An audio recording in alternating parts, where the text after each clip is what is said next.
The Game Boy Advance has to be one of the best consoles ever made. I mean, the Game Boy Color was already pretty good coming from the original Game Boy. However, the Game Boy Advance did something completely different. For starters, the original Game Boy Advance was no longer in an upright position. Now, it was actually more like a PSP. The system now had a horizontal design and it added L and R buttons. However, it still had one flaw, which was that it still used batteries.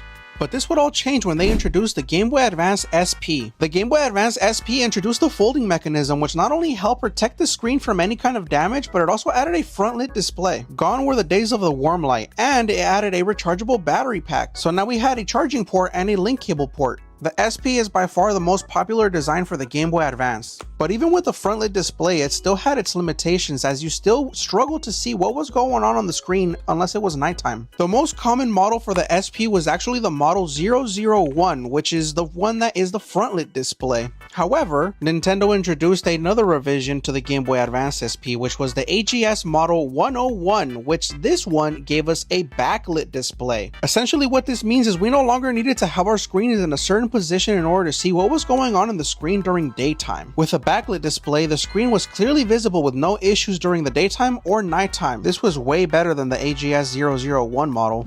The last revision to come to the Game Boy Advance was actually the Game Boy Micro, which was interesting, I guess, mainly because the DS was already out and it was backwards compatible with Game Boy Advance, so it made no sense why this was even a thing. But hey, it's a part of gaming history now.